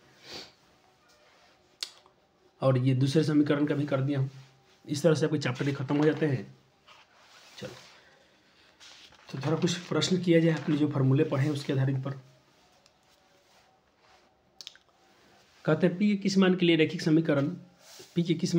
समीकरण की निम्नलिखित में समांतर रेखाओं के लिए प्रतिनिधित्व करता है। समांतर रेखाओं में, तो समांतर रेखाओं का फॉर्मूला क्या था सर, एक बार फट से दिखाइए। हम दिखाएंगे बच्चे जी, मैं तो कहता हूँ ये आपको टेबल याद ही कर लेना है। समांतर रेखाएं कब होती हैं, जब A1/A2 B1/B2 not equal to C1/C2, यही केस लगाएंगे हम। A1/A2 B1/B2 not equal to C1/C2। A1/A2 का मान क्या है सर, A1 का मान क्या है -1/P, A2 का मान क्या है P/-1, ठीक है सर। C1/C2 क्या है, नॉट इक्वल होना चाहिए -1 और ये -1, ठीक है सर। ये दोनों बराबर नहीं होने चाहिए, तो वही ऐसा है भी। ये कितना रहा है देखो, इसका मान रहा है -1/P, इसका रहा है -1/P और नॉट इक्वल टू C1/C2। ये क्या हो रहा है देखो, दोनों में इनका क्या है 1/-P, एक किसका क्या है 1 है, तो बराबर तो है नहीं। ये तो दोनों का मान कट के क्या हो जाएगा 1 हो जाएगा, ये माइनस माइनस कट जाएगा, 1 तो लिखते नहीं बट्टा में, तो सिर्फ 1 हो जाएगा। तो क्या दोनों पक्ष बराबर नहीं, तो फार्मूला तो बिल्कुल मैच कर रहे हैं। तो आपसे बोला कि P का मान निकालिए, तो हम देखो अब दोनों के ले लेते हैं ये वाले को। तो इधर भी क्या है -1/P, इधर भी क्या है P/-1, क्रॉस गुना कर लो, एक इधर गुना करोगे तो प्लस का 1, P में P से गुना करो P²। यहाँ से P के दो वैल्यू आ रहे हैं, एक प्लस में एक माइनस में एक। तो सर हम प्लस वाला एक क्यों लेंगे, माइनस वाले क्यों नहीं लेंगे, तो मैं यहाँ पर सिखा रहा हूँ। देखो आपको कंडीशन पढ़े आपको, ये वाला और ये वाला बराबर नहीं होना चाहिए। आपका फॉर्मूला क्या है, थोड़ा सा इसको एक्सप्लेन कर लेता हूँ। अच्छा क्वेश्चन है, A1/A2 B1/B2 not equal to C1/C2। इसके मान क्या थे, मान लीजिए -1/P, तो इसको आप क्या कहोगे -1/P, ठीक। इधर क्या था, मान लीजिए P/1 माइनस में, इधर क्या था 1 था। अब बोलो यहाँ P पर क्या रखा जाए, ऐसा P का मान क्या रखूँ कि दोनों बराबर ना हो, क्योंकि ये तो बराबर नहीं होना चाहिए। अगर यहाँ पर -1 ले लेते हो तो माइनस माइनस तो प्लस हो जाएगा, तो दोनों बराबर आ जाएगा। तो इसीलिए ये वाला वैल्यू संभव नहीं है, ये वाला वैल्यू हम रिजेक्ट कर देंगे, प्लस वाला एक लेंगे। क्यों सर, देखो यहाँ पर एक रखे, देखो 1 प्लस माइनस का 1 प्लस का 1, ठीक। यहाँ रखेंगे हम लोग प्लस का 1 प्लस का 1 और नीचे भी रखूँगा सर माइनस का 1। तो इधर क्या है मेरा खाली 1 है, तो देखो ये हुआ 1, ये भी क्या हो जाएगा 1, ये हो जाएगा -1 और इधर क्या है प्लस का 1। तो क्या बराबर है दोनों, नहीं, ये दोनों बराबर नहीं होना चाहिए। इसीलिए मैं माइनस वाला नहीं ले रहा हूँ, ये समझाने के लिए किया था। क्योंकि अब सर इसका एक ही आंसर क्यों होगा, -1 क्यों नहीं होगा, क्योंकि -1 लेंगे तो फिर तो आपका जो A1/A2 B1/B2 not equal C1/C2 को उल्लंघन करेगा, उसको वैल्यू, उसको मतलब ये चलो अब ये देखो, ऐसे क्वेश्चन खूब पूछते हैं आपसे। ऐसा कोई भी समीकरण देगा, बोलेगा बताओ क्या ऐसा है, ये उससे क्वेश्चन खूब पूछे हैं। आपको मैं होमवर्क में दूंगा, जरूर कीजिएगा। देखो केवल एक प्रतिशत देखो पहले इसको तो हम ये वाला समीकरण, दोनों समीकरणों को निकालेंगे, सबका A1/A2 B1/B2 निकालेंगे। हमने जैसे निकाला तो देखो इधर आ रहा है 3, इधर आ रहा है कि 3, इधर आ रहा है ऐसा 9/10। तो A1/A2 बराबर है B1/B2 के, लेकिन नॉट इक्वल C1/C2। तो अभी तो हमने पढ़ा था कि ऐसे रेखा क्या होती हैं, पैरेलल होती हैं, समांतर होती हैं। तो इसका आंसर क्या हो जाएगा, समांतर होती हैं। ऑप्शन डी राइट हो जाएगा। सर ऐसे क्वेश्चन और कराइएगा, बिल्कुल कराएंगे। चलो तो एक दो क्वेश्चन मैं करा देता हूँ, बाकी आपको मैं बोलूँगा अब ऐसा वक्त आ गया है कि बच्चे खुद से ज़्यादा पढ़ें। मैं पूरा ऐसे क्वेश्चन कराता हूँ, पूरे कराता हूँ कि इसमें नहीं कराता हूँ। तो फिर आपको अलग से वीडियो क्या चाहिए क्वेश्चन का, ये करो करो, अब पढ़ो ना, पूरा तो पढ़ा दिए गए हैं। आप खुद से लगाओ ना एक बार बच्चा जी, बहुत मजे आएंगे आपको। चलो आपके सामने से दिखा रहा हूँ, खुद से इसको पहले आपके सामने ही खोलूँगा और आपके सामने भी सारे क्वेश्चन कराऊँगा। ये चैप्टर है आपको बच्चा जी, इसमें देखिए कितने क्वेश्चन हैं। इसमें सिर्फ इस चैप्टर में 56 क्वेश्चन है, लेकिन देखना मैं आपको ज़्यादा कराऊंगा, क्योंकि मैं आपके स्कूल वाला पेपर भी कराता हूँ साथ में। चलो इनके ही कुछ प्रश्न लेके चलता हूँ ताकि आपको कुछ फील आए। सर ग्राफ नहीं करेंगे, ग्राफ करेंगे सर, क्वेश्चन लेके आए तो करें भी करेंगे, टाइम है ना, अपने पास टाइम है। चलो इस क्वेश्चन को देखें, कहता है कि समीकरण निकाय है ऐसा 2021 में पूछा गया है। पहला तो फिर आपको यह आना चाहिए कि सर पेपर का सवाल सर जी कराते हैं, बिल्कुल। क्या करोगे, कुछ बच्चे देखो ना, ऐसे क्वेश्चन को अप्रोच करने के लिए मैं आपके सामने सॉल्व करूँगा। चलो एक बार तो आपने कर लिया होगा, सब बच्चे बना लिए होंगे, ऑफलाइन तो बिल्कुल बना लेंगे क्योंकि आपको पहले से पढ़ा दिया गया, फिर भी एक बार रिवीजन आपका हो रहा है। चलो देखो कैसे करना है इसको, डायरेक्ट मैं कैसे करूँगा। तो मैं तो भाई हमको पता है कि A1/A2 B1/B2 C1/C2 वाला अप्रोच लगाना है, क्योंकि ग्राफ पता है ना कि इसका आलेख कैसा है, इसका ग्राफ कैसा है। ठीक सर, कोई बात नहीं। तो ये A1 कितना है 6, A2 बटा में लाऊंगा सर कितना है 3। चलो फिर लिख दूंगा B1 कितना है -2, B2 कितना है माइनस में 1। फिर C1 कितना है 9। ये मेरा अप्रोच है बनाने का, आपका बच्चों क्या था जरूर सोचिएगा। चलो इसको मैं काट रहा हूँ तो ये कट जा रहा है 2 बार में, ठीक है सर। ये भी माइनस माइनस कट गया, इधर बच रहा है 2, ठीक है सर। और इधर तो मेरा नहीं कट रहा है सर, तो मैं बोल सकता हूँ कि ये दोनों बराबर है लेकिन ये बराबर नहीं। तो कहने का मतलब ये हो गया, ये तो क्या था A1/A2, A1/A2 ये बराबर हो गया B1/B2, लेकिन नॉट इक्वल C1/C2। तो आपने अभी तो जस्ट पढ़ा, ये किसका सूत्र है सर? समांतर रेखाएं। कैसी होंगी? समांतर रेखाएं, कोई हल नहीं। समांतर रेखाएं कोई हल नहीं, विरोधी युग्म, इतने इसके नाम है, समांतर रेखाएं हैं। ऑप्शन 20 का आंसर होना चाहिए, दिया है। चलो अब चलो क्वेश्चन नंबर 2 भी देखते हैं। कहते यदि समीकरण युग्म का संगत है, अरे संगत में 2 बार था। एक तो था कि संगत है तो उनके द्वारा निरूपित रेखाएं कैसे होती है। देखो संगत होगा 2 कम होगा, संगत होगा 2 होगा। ये तो या तो एक बार प्रतिच्छेद करेगी जिसके एक हल होंगे, या तो संपाती हो जाएगा। यही पर एक लाइन था, इस पर भी वो दूसरा लाइन इसी पर आ जाएगा। संगत में ये होता है। असंगत में क्या होता है बच्चा? असंगत में पैरेलल होता है। तो इसका आंसर करते हैं, समांतर होगा तो ये तो असंगत हो गया। हमेशा प्रतिच्छेदी होगा, हमेशा प्रतिच्छेदी होगा। तो अच्छा जी मैंने बोला 2 घटनाएं घट सकती हैं संगत में, ये 2। हमेशा संपत्ति होगा। डी कर रहा है कि प्रतिच्छेदीय संपत्ति, यही सही आंसर होना चाहिए इसका, और बिल्कुल इन्होंने दिया है। एक बार आंसर भी आपको दिखा दूँ, 2 का डी दिया है। क्या सर ये आप रटवा रहे थे? बिल्कुल नहीं, मैंने आपको कंसेप्ट सिखाया कि 2 बार संगत में 2 चीज़ें थी। आपके नोट्स में जाके देखें, संगत में 2 चीज़ें हैं। क्या क्या है आपके नोट्स में देखना नहीं है, सर जी खुद दिखाएंगे, क्योंकि आज ही पढ़ा तो आज तो बिल्कुल दिखाऊंगा। देखो मैंने बोला ये संगत है, ये भी जब प्रतिच्छेदी थी, और संगत में भी था। देखो आश्रित संगत, आश्रित संगत, इसको बोलते हैं डिपेंड, ये डिपेंड है। चलो तो इसका आंसर बिल्कुल डी सही था। सर कितने क्वेश्चन है? बहुत क्वेश्चन है सर, अभी कराओगे? नहीं सर जी, आपको कहेंगे आप, मैं आपको होमवर्क दूंगा, कितने तुम क्वेश्चन करके आते हो ये आप पर निर्भर करता है। ऐसे मैं मार्क लगाऊंगा वही क्वेश्चन करके आना। कहता है कि एक्स वाई में एक्स बी वाई सी के वास्तविक संख्याओं के समुच्चय कितने हल होंगे। तो बच्चे देखें, ये कह रहा है कि रैखिक समीकरण में X plus B Y plus C बराबर 0 के वास्तविक संख्याओं के समुच्चय में कितने हल होंगे। तो बच्चे आप इसका बताओ आंसर क्या होगा। ये तो क्या है? रैखिक समीकरण युग है। ये क्या है? रैखिक समीकरण युग है। इसके तो अनगिनत हल होंगे, तो ये कहते हैं 1 हल होगा, 2 हल होगा, 3 होगा। नहीं, इसके तो बच्चे जी इन्फानाइट हल होंगे, तो इनमें से कोई नहीं। इसका आंसर क्या हो जाएगा? इनमें से कोई नहीं। इसका रियल आंसर क्या होता है? अनगिनत हल। कितने हल होते हैं? अनगिनत हल। तो ये भी क्वेश्चन हो गया। रैखिक समीकरण युग में चर की घात क्या होती है? ओहो सर, आज ही आपने पढ़ाया था कि रैखिक समीकरण में एक घात होती है, तो बिल्कुल बच्चा जी इसको कर लिया। हाँ क्या सर, एक लेक्चर में इतने क्वेश्चन हमसे बन जाते हैं? बिल्कुल, हमारा पढ़ने का यही कंटेंट होता है, यही मोटो होता है कि बच्चे हम लोग एक बार पढ़ें तो उसमें से बहुत सारे क्वेश्चन बच्चे से बन जाए। हम क्या करें, हम बनाएंगे, आप देखोगे वीडियो में सही हो रहा है आजकल, लेकिन अपने पर उल्टा होता है। तो हम पढ़ाते हैं, बच्चे खुद बनाते हैं। मुझे जो भी बच्चे 2 फॉलो करते हैं 200-300 अच्छे हैं, आप लोग ही अच्छे स्कोर कीजिए। पिछले बार हम लोग सबको दिखा देंगे। बच्चे जी भीड़ में क्या होता है, भीड़ छोड़िए ना, वहाँ पर देखते हैं व्यू में 80,000 60,000 70,000 बच्चे देखने दीजिए। क्या 60-70,000 बच्चे टॉपर होते हैं क्या? कभी नहीं। टॉपर तो बस वही कुछ ही होते हैं। तो हमारे पास चलो मान के चलो आप ही लोग शेर हो, इतना ही कर लोगे तो समझो बहुत है।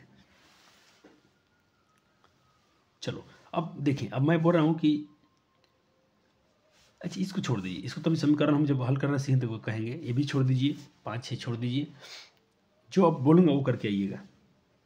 युग्मपद समीकरण निकाय हैं, संगत असंगत, ये करना, ये तो आपको करना चाहिए, जल्दी जल्दी कर लीजिएगा। एक क्वेश्चन में ये करा देता हूँ, ऐसा ऐसा मान निकालने वाला, ताकि इस टाइप के सवाल आप भी करके आएंगे घर से। चलो ये सवाल कहते हैं 9 नंबर कि किस समीकरण के लिए समीकरण निकाय का संपाती होगा। संपाती पूछ दिया ना, तो संपाती के लिए मैंने फार्मूला पढ़ा था बच्चे जी कि यहाँ पर A1/A2, कौन नंबर क्वेश्चन है? 9 कर रहा हूँ, 9। A1/A2 बराबर B1/B2 और बराबर होना चाहिए C1/C2, तो भी संपाती होगा। चलो इनका वैल्यू लिख लेते हैं सर। A1 का मान देखिए, ये A1 B1 C1, A2 B2 C2। अब चाहे तो 7 को इधर ला सकते, तो माइनस में 7 हो जाएगा। थोड़े से हम समीकरण को सही कर लेते हैं।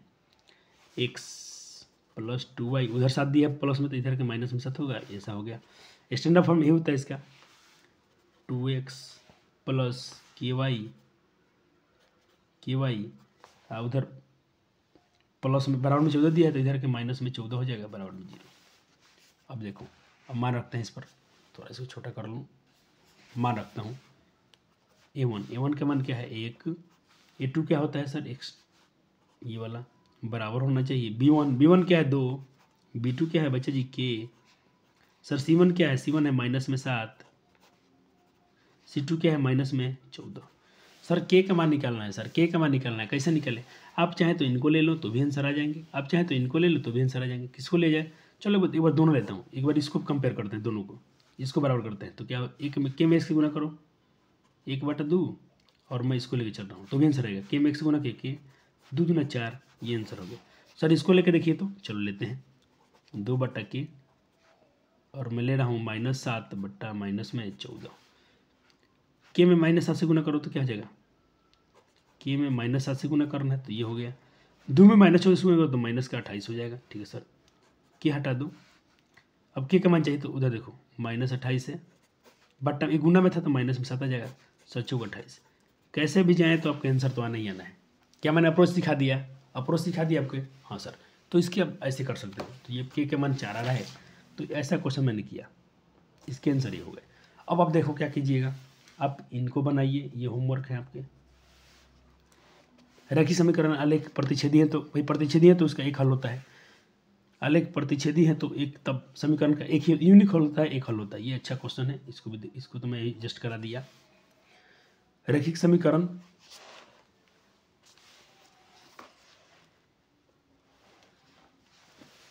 कह रहे हैं भाई कि दो रैखिक समीकरण के आलेख समानांतर हैं तब क्या कह सकते, जब समांतर हैं तो भाई कोई हल नहीं होता है, बहुत बार पूछते हो, पूछते रहो, हम तो भाई रेडी हैं। समानांतर ये सब हो चुका, गोल करते हैं ना, गोल एक कोई समांतर है तो कोई हल नहीं, कोई हल नहीं, कोई हल नहीं, ऑप्शन ए 12 का हो जाएगा बच्चा जी ए, ठीक है सर। देखो ये सवाल अच्छा है, 13 नंबर देखिए थोड़ा सा, कह रहा कि ये समीकरण है और ये कोई हल ना हो, कोई हल ना हो, जरूर कोई हल नहीं का फॉर्मूला लगाइए, क्या फॉर्मूला होता है, ये 1/2, यही वाला फॉर्मूला दिया b/2 नॉट इक्वल c1/c2, यही सूत्र लगाइएगा, के का मान आ जाएगा। पहले समीकरण थोड़ा सीधा कर लीजिएगा, आप बना के आओगे ना तो आपके अंदर बहुत अच्छा फील आएगा, बहुत अच्छा फील आएगा, क्योंकि आपने बना लिया, ये आपके नॉलेज हो गया। कोई टीचर बना के चल जाए, आप छाप लो, क्या फ़ायदा, आपने कंसेप्ट सीखा तो क्वेश्चन आपसे बनने चाहिए। XY में समीकरण के कितने हल होंगे, अरे भाई इसके अनगिनत हल होंगे। चलो अब मैं ऐसा करता हूँ, आप क्या कीजिएगा, वैसे मैं रिकॉर्ड कर रहा हूँ, जो जो आपसे क्वेश्चन हो जाता है जरूर कीजिए। मैं आपसे अब मैं आपको होमवर्क नहीं दे रहा हूँ, मैं आपको देख रहा हूँ कौन बच्चा जिज्ञासु है, कौन कितना क्वेश्चन कर कहता है, क्योंकि ये सब देखो जो क्वेश्चन दिखते हैं ना अद्वितीय हल, ज़्यादा यही सब क्वेश्चन इस चैप्टर से आते हैं। और 5 बार ग्राफ आपको सिखाने जा रहा हूँ, सीख भी लिए हैं आप, लेकिन 1-2 क्वेश्चन और कराएंगे हम प्रैक्टिस में। चलो 26 क्वेश्चन हो गया, तो और आपके पास ऐसा है तो बिल्कुल बनाइए। एक बार मैं जल्दी इसको रिकॉर्ड कर रहा हूँ ताकि आपके पास कुछ काम होना चाहिए घर पे करने के लिए, और बच्चे करेंगे भी करेंगे। मैं सब कुछ ये होमवर्क में छोड़ जाऊँ, देखता हूँ कितने बना के रखते हो। चलो इतना ही 40 इतना रहने, बाकी आपको मन करे तो और देखिएगा, क्योंकि मेरा थोड़ा समय हो रहा है कोचिंग का, बच्चे का ऑफलाइन का, तो मैं थोड़ा आपको जो ग्राफ पढ़ाने आया था ग्राफ पढ़ा के जाऊँ। जब लेक्चर का मोटो था कि 5 नंबर दे के जाऊँ, चलो 5 अंक फिक्स करें, आओ 5 अंक पक्का करें। मैं सारे ग्राफ क्वेश्चन जितने बोर्ड में पूछे गए हैं सबको एक साथ में लिख लिया हूँ। अब इनके मैं एक पहले इसको सॉल्व कराता हूँ, 1 नंबर वाले को। चलो कैसा क्वेश्चन कैसे पूछेगा, ग्राफीय विधि से रैखिक समीकरण का हल करें, ठीक ऐसा पूछ लेगा, आपको कोई टेंशन नहीं लेना है। चलो पहले आप तो समीकरण आप जो भी होगा लिख दीजिएगा, समीकरण 1 2, समीकरण 1 से सर किसको बाहर करते हो, चलो हम NCERT फॉलो करते हैं, तो आज हम NCERT के हिसाब से y बाहर करते हैं, y बाहर कर लेता हूँ। तो सर y बाहर किया हूँ सर, ठीक है सर, तो समीकरण के मैं y बाहर करूँगा तो 3y बाहर किया हूँ, तो बाहर में 6 है तो एक इधर के माइनस में 6 हो गया, कोई दिक्कत नहीं सर। ये मेरा कुछ समीकरण का रूप आ गया, ये अर्थात यहाँ कुछ कुछ मान सोचना है मन में, क्योंकि 3 से पूरे डिवाइड हो जाए। तो मैं यहाँ पर सोच रहा हूँ 0, तो पूरे 0 हो गए, तो 3 × 6 2 बार में कट गया, ठीक है सर। मैं यहाँ 6 क्यों सोच रहा हूँ, क्योंकि 6 में से 6 हो जाएगा तो 0 हो जाएगा, और किसी भी संख्या में अंक से 0 में भाग देने पर 0 होता है, तो ये भी 0 हो गया। सर मैं 3 क्यों सोच रहा हूँ, क्योंकि 6 में से 3 जाएगा, 3 बचेगा, और 3 से 3 कट जाता है। ये थोड़ा सा थोड़के से अब हल्के से माइंड का यूज करते हैं ना बच्चे जी, आपको 5 नंबर बोर्ड मिलते हैं, आपने वैल्यू निकाल लिया। सर ये जरूरी है? नहीं, इसको आप छोड़ भी सकते हो, इसको आप कोई रफ में कर सकते हो, लेकिन मैं सामने कर देता हूँ तो भी एग्जाम में अच्छा लगता है, कोई दिक्कत नहीं है। समीकरण 2 से आइए, फिर मैं बाहर की हूँ। आपका जो डाउट था ना माइनस वाला, इसी में डाउट दूर करता हूँ। चलो माइनस, ठीक है सर, उधर क्या था 12, ये प्लस में 2 है तो इधर क्या हो जाएंगे माइनस में 2x। ठीक है सर। सर इधर तो माइनस नहीं चाहिए, हाँ बिल्कुल बात सही है आपका। तो पहले तो 3 हटाइए, 3 बटा में आ गया। इधर माइनस नहीं चाहिए तो सर क्या होता है, माइनस को आप चाहते हैं इधर ये पॉजिटिव होना चाहिए हमेशा, ये वाला चर वाला मान, तो माइनस से दोनों तरफ गुना कर दें। तो मैं यहाँ पर लिख दिया हूँ निगेटिव से माइनस से गुना, तो देखो ये क्या हो जाएगा प्लस, और ये क्या हो जाएंगे माइनस से तो प्लस, ये माइनस से तो क्या हो जाएगा प्लस, हो गया आपका क्लियर मान आ गया। अब जहाँ जहाँ एक से कुछ रखिए मान, वाई का मान खुद निकलेगा। आपने 0 सोचा, 0 तो 3 चौका 12, लेकिन माइनस था तो माइनस 12 आएगा। ठीक है सर, माइनस 4 आएगा। आपने 3 सोचा तो 3 दूना एक्स का मान आपने 3 सोचा तो 2 3 6, 6 में से 12 जाएगा, भले 6 में से 12 घटेगा तो -6, क्योंकि देखो प्लस में 6 है -12 तो -6 को 3 से भाग दोगे तो -2 में कटेगा। आपने सर 6 सोच लिया तो 6 दूना 12, 12 में से 12 गया 0, 3 बार में 3 से काटोगे 0 आ जाएगा। वो सोल्यूशन नीचे भी करके दिखाया हूँ। इसके आंसर यही आएंगे। कैसे आएंगे, चलो ग्राफ काटते हैं सर। तो ग्राफ के लिए वही पहले से आप करेंगे। एक्स ये होगा आपका वाई एक्सिस, ये होगा आपका वाई डैश एक्सिस, ये हो जाएंगे आपके एक्स एक्सिस पॉजिटिव में और ये होंगे नेगेटिव में। ठीक है सर, बस मान रखिए जो जो वैल्यू आया देखे रखा हूँ। पहला वैल्यू क्या था, पहला वैल्यू था 0 2 6 0 0 2 0 एक्स का मान वाई का मान 2 6 एक्स का मान 6 वाई का मान 0, एक्स का मान 6 वाई का मान 0, यहीं पर हो गया। एक और वैल्यू था एक्स का मान 3 वाई का मान 1, एक्स का मान 3 वाई का मान 1, तो एक ये बिंदु, एक ये बिंदु और एक ये बिंदु, तीनों को ग्राफ काटा मैंने एक बार में, देखो तो ऐसा कटा। ठीक सर, तो ये समीकरण लिख दिया, इसका ग्राफ था। अब दूसरे समीकरण के लिए क्या था वैल्यू 0 -4। सर -4 कैसे, अरे आसान है, एक्स का मान 0 वाई का मान -4 तो -1 -2 -3 -4 ये वाला पॉइंट आएगा। बहुत अच्छे सर, लिख दिया हूँ कि आपका ये बिंदु क्या है, ये मत लिखो, ये नहीं है, ये वाला पॉइंट 0 4 है, तो 0 और -4 है। बहुत अच्छे। उसके बाद है आपके 3 -2, एक्स के मान 3 हो गया, -2 तो -1 -2 ये रहा। एक और वैल्यू तो इसका भी वही था 6 0, तो यहीं पर इसका भी कोई बात नहीं। आप इसको काटें तो दोनों रेखाएं कहाँ प्रतिच्छेद करती हैं, इस बिंदु पर। तो इस बिंदु पर x का मान 6 है और y के मान क्या 0, ये तो x एक्सिस पर कट गया। और आप जानते हैं कि x एक्सिस पर y के मान 0 होता है, तो y के मान 0 आ गया, x का मान जहाँ कटा है 6 को बस कटा है तो 6 हो गया, यही आंसर हो गया।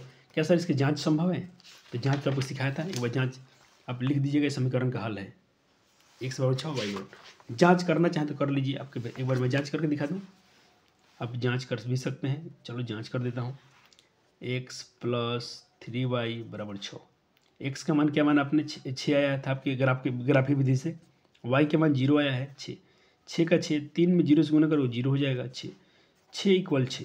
यहाँ पर आपके बिल्कुल LHS और RHS क्या है बच्चे जी, सेम है, तो आप बिल्कुल कह सकते हैं कि आपके समीकरण में सोल्यूशन सही है। इसी आधार पर प्रश्न संख्या 2 लिखिए। क्वेश्चन पूरा लिखना है क्योंकि पेपर में सही लिख के पूछेगा कि रैखिक समीकरण युग्म का ऐसा हल करें। दिखा दे क्वेश्चन के एक बार, चलो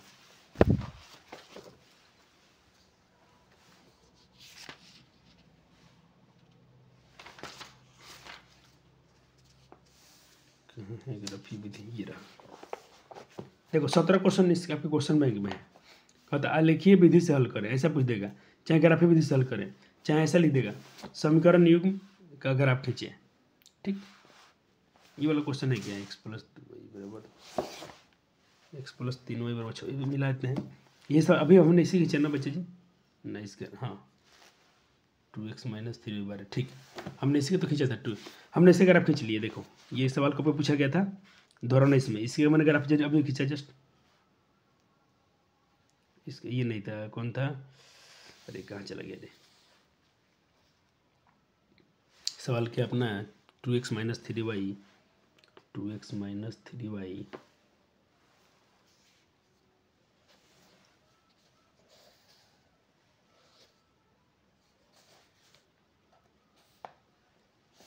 ना, ये नहीं था, कोई बात नहीं। इस तरह के आप खींच सकते हैं। देखो जितने इसमें पूछा गया है क्वेश्चन ऐसे पूछेगा तो क्वेश्चन अपने लिखिए। हाँ सर, चलो बहुत अच्छे। ये है कि एक समीकरण युग्म है, एक वाला ये पेयर है, दूसरा ये पेयर है, दो युग्म है, दो जुड़े हैं, इनका पता लिख खींचिए और हल निकालिए। चलो एक और करा देते हैं आपको। इसका वैल्यू 2 वाले, चलो ये सवाल है, यही है ना, बिल्कुल। तो अब ये समीकरण दिया था, ठीक है। आपको पेज ऐसा मिलेगा, अगर आप में एक पेज पे सॉल्व करना है, एक पर अगर आप प्लॉट करना है, ठीक सर। तो x प्लस 7y, मैं सर क्या बोल रहा हूँ, आप y का बाहर कर लिया आपने सर, y बाहर, तो प्लस में x है तो माइनस में x होगा। ये तो बहुत आसान होगा, कुछ भी रख सकते हैं हम। आप 0 रखेंगे यहाँ पर तो 0, 7 में 0 गया, y के मान 0 बचे, 7 बचेगा। यहाँ पर 1 लेते हैं तो 7 में से गया 6, y के मान क्या बचेगा 6। यहाँ पर रखते हैं आप 2, तो 7 में से 2 गया 5। हो आसान है सर। सर अपने यहाँ पर रफ नहीं किया, कोई ज़रूरत नहीं, आप डायरेक्ट कर सकते हो समीकरण ये वाला से, चाहे आप लिख सकते हो समीकरण 2 से। मैं समीकरण नहीं लिखा हूँ, डायरेक्ट समीकरण से लिख दिया हूँ, फिर समीकरण से। तो इसका क्या है, -3y बाहर होगा। तो अब देखो, मैं एक तरीका और है, आप चाहे तो यहाँ पर ऐसे कर सकते थे, +9 रख के इसको इधर ला सकते थे। मैं यहाँ x इसलिए कर दिया हूँ ताकि आपके डाउट दूर हो जाए। क्या सर पहले हम x को इधर ला सकते हैं, कोई दिक्कत नहीं। चलो प्लस में 2 इधर लाओ तो माइनस में 2, इधर प्लस में 9 था सर, ये 3 है तो बट्टा में आएगा। सर इधर माइनस नहीं चाहिए तो माइनस से गुना करना पड़ेगा। तो माइनस यहाँ पर क्या किया हूँ, माइनस कॉमन कर दिया हूँ या माइनस से गुना कर दिया हूँ, माइनस से गुना। तो क्या हो जाएगा, यहाँ माइनस से गुना करो तो ये प्लस हो गया, ये माइनस है तो प्लस हो जाएगा, ये प्लस है तो माइनस हो जाएगा। एकदम सिंपल है। अब रख दें कुछ भी, एक बार 0 रखता हूँ मैं, एक बार 0 तो ये 0 हो जाएगा, -9 बचेगा, 3 3 के -9, -3 में कट गया। जानबूझकर माइनस वाला भी साइन लिया हूँ कि आपके डाउट बिल्कुल ना बचे, सारे क्वेश्चन आपसे बन जाएंगे ग्राफ वाले आज के बाद। अब क्या लिया हूँ, 3 लिया हूँ, इसका मान 3 वाला 6, 6 में से 9 घटाओगे तो -3, तो -3 से 3 को भाग दोगे तो माइनस एक बार में कट जाएगा। अब क्या है, 3 रख दिया, माइनस में 3 रख दिया हूँ। क्यों माइनस में 3 रख दिया हूँ, देखो तो 3 दूनी 6, -6 और -9, -15, -15 को 3 से भाग दोगे तो 5 कर दोगे। सर इसका ग्राफ आपको काटना है, इसका ग्राफ आपको काट के रखना है, काट के रखोगे। और लो सर जी, आपको एक और सवाल है, तीसरा नंबर, इसका भी वैल्यू निकाल दिया हूँ, देख लो। ठीक, आपसे खुद से वैल्यू निकालिएगा, ये मेरा खुद का वैल्यू निकाला हुआ है, ये आया है समीकरण के लिए, समीकरण 2 के लिए सब वैल्यू आया है। इसके अगर आप भी खींचना है और हल करके रखना है सबको। तो ये रहा आपके होमवर्क, यहाँ से 3 तो मैं कर दिया हूँ। अब 4 नंबर से लेकर सारे क्वेश्चन को हल आपको खुद से करना है। और इसके बाद क्वेश्चन छूट जाएगा ना आपको बोर्ड में तो कहिएगा। चलो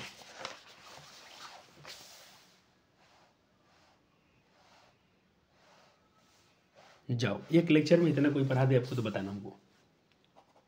खाली बच्चे थोड़ा मैं से लेट हो गया हूँ, बाकी साइंस ख़त्म करने के चक्कर में, कोई दिक्कत नहीं है, लेकिन इतना डिटेल पढ़ाया हूँ क्लास 11 में, बच्चे हमको बहुत शुक्रिया बोलेंगे।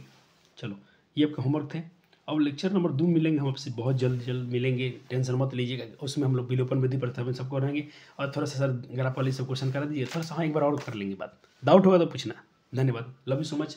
वीडियो अच्छा लगा तो जरूर शेयर कीजिए, लाइक कीजिएगा और रिविजन कीजिए, क्वेश्चन में खुद से प्रैक्टिस कीजिए, अपने भरोसा कीजिए। सेल्फ स्टडी करने का टाइम आ गया है।